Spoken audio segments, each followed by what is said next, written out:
Aku memiliki kemampuan untuk mengatur setiap sel di tubuhku dan mengunci usiaku di angka 28 tahun.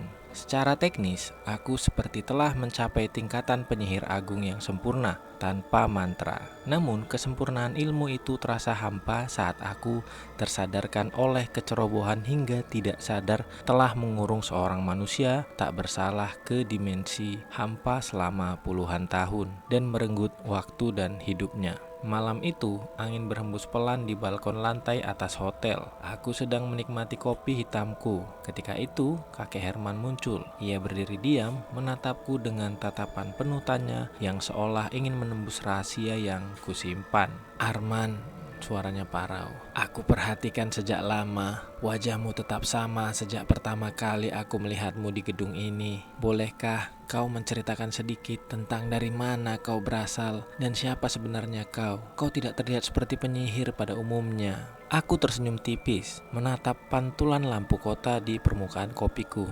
Aku hanyalah orang yang tertinggal oleh waktu, kek. Jika kau bertanya tentang usia, aku lahir sekitar 500 tahun yang lalu. Jawabku tenang. Aku memang tidak sama dengan penyihir lain, kek, karena keistimewaan kekuatanku berasal dari penyatuan dengan inti semesta yang terjadi di masa lalu di pedalaman hutan.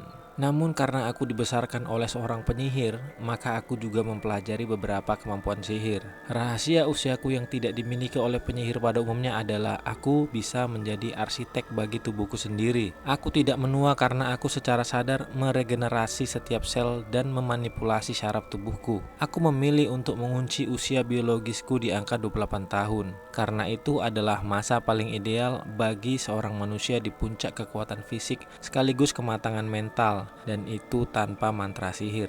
Namun tingkat penguasaan ilmu yang kumiliki sekarang tidak datang secara instan. Dulu aku beberapa kali menggunakan kemampuanku dengan ceroboh, dan salah satu yang paling kusesali adalah yang terjadi padamu, kek. Aku memejamkan mata sejenak. Pikiranku terlempar kembali ke masa lalu di kamar 301. Aku kembali ke gedung tua ini karena ada pekerjaan yang harus kuselesaikan dan justru berakhir dengan rasa bersalah. Lanjutku, suaraku sedikit merendah. Saat itu, aku merasa cukup kuat untuk bertarung melawan iblis bertanduk itu. Tapi ternyata saat itu aku belum cukup mampu untuk memusnahkannya. Jadi terpaksa aku harus mengurungnya di sebuah dimensi gelap. Namun saat aku terlalu fokus pada port dimensi yang terbuka, aku merapal mantra penyegel dengan terburu-buru. Hanya berpikir bagaimana cara menutup lubang dimensi itu secepat mungkin. Aku bahkan tidak sadar bahwa kau berdiri terlalu dekat saat ledakan cahaya segel itu menutup portal, dan kau terseret masuk ke dalam pusaran energi bersama iblis itu. Aku pergi begitu saja merasa tenang karena dapat menghentikan pertarungan, tanpa tahu bahwa aku baru saja menguburmu hidup-hidup di dalam dimensi hampa selama puluhan tahun.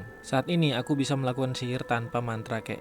Aku telah menyempurnakan kemampuanku, menggabungkan kemampuan energi inti semesta dan sihir.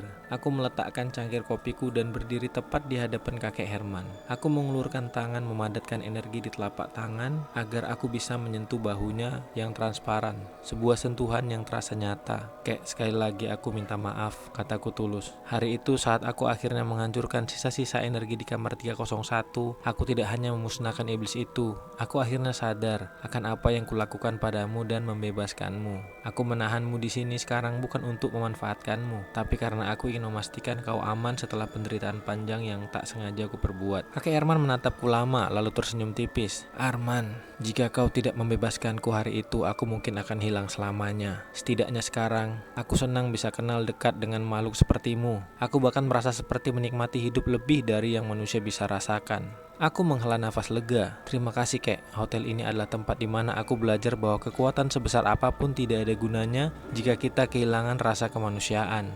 Aku meminum sisa kopi yang sudah dingin itu sampai habis dan berjalan masuk ke dalam koridor hotel yang kini terasa jauh lebih ringan.